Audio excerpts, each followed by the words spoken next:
Good morning. So today, oddly enough, we don't have any math videos, but we do have a science video and notes. So add this new section to your notebook, Ocean Zones. This should come after your brief notes on the Mariana Trench that we had yesterday. And then after or before that, we had the layers of the ocean. So I talked about the different names that you would find about the layers of the ocean and how they would sometimes be called ocean zones. We also talked about the photic zone, but really we're going to call that the sunlight layer. We've got the aphotic zone, but really we're going to call that the twilight and midnight layer. So the reason for our names of layers is because the ocean zones are going to have a different meaning for us. So there are 3 major ocean zones. Those 3 are not the same as the zones that we talked about the other day. So I'd like you to pause the video if you can and kind of draw this visual in your notebook. But let's clarify a few things. The photic zone, let's talk about what we already know. The photic zone is our sunlight layer. The aphotic is our twilight and our midnight layers.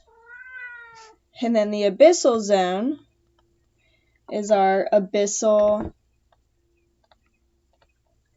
and our hadal layers.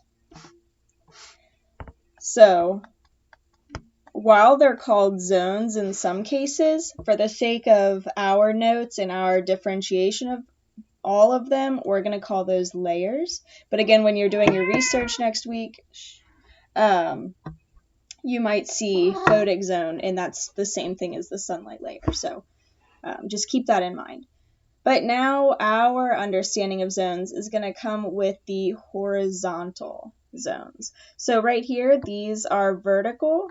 They're in the water column. Again, this is what we've already written down, what we've already talked about. But now let's change colors and let's talk about the horizontal ocean zones. Oops. Stripes is all up in this video. Okay. All right.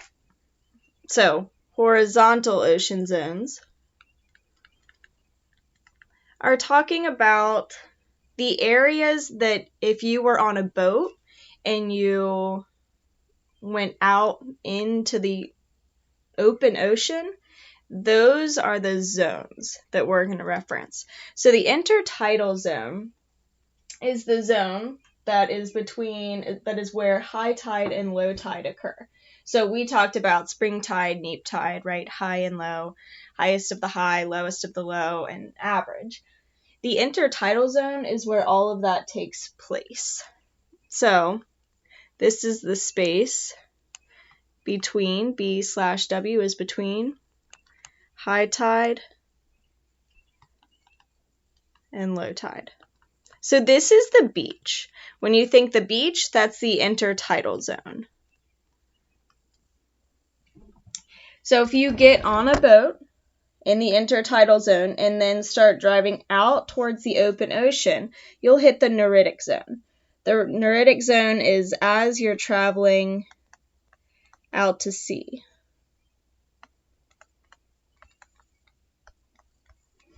So you're not quite on the beach, but you can still see the beach, right?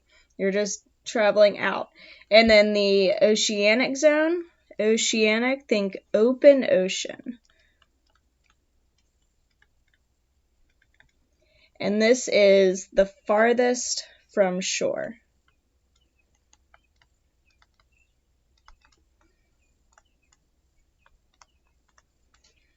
I'm going to move this a little bit.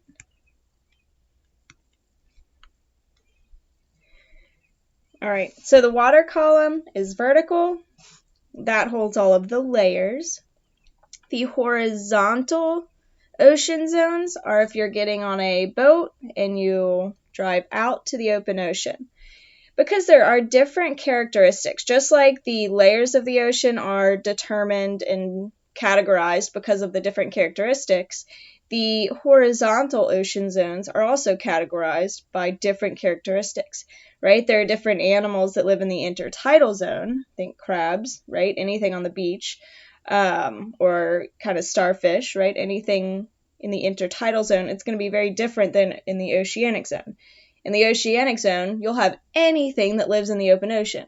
So you could have a shark, for instance, right? So there's a big difference between a crab and a shark. So each of those horizontal ocean zones have different characteristics, just like each of the vertical ocean zones / layers. Again, we are using the word layers instead of zones so that we can differentiate which we're talking about.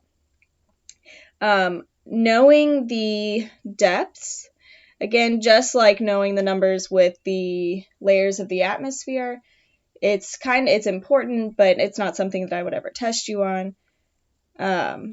Generally, you need to know that the photic zone or the sunlight layer is the smallest in depth, and then the abyssal and hadal layers contain the most of, or the deepest depth, right? Let's scroll down. I'm not going to spend much time on this. I will put it here so that you can pause the video and write it down if you would like. However, you are going to be starting an ocean zones research project next week. I will give you more details on Monday and Tuesday. It will be due, I believe, the following Monday, but don't quote me on that. It will be all laid out in your at-home learning calendar, so look for that. You will be doing research on either a layer or a zone, and I will give that to you ahead of time. But once we complete those and they're turned in, I will make a kind of one single large presentation and put that up on Google Classroom. So that will become your study guide and your notes for these sections more so than what I give you here. Alrighty, so we are finished with this set of notes. You'll have a few more next week before you start your Ocean Zones research project, but they'll be about just as short. Alrighty. Have an awesome day.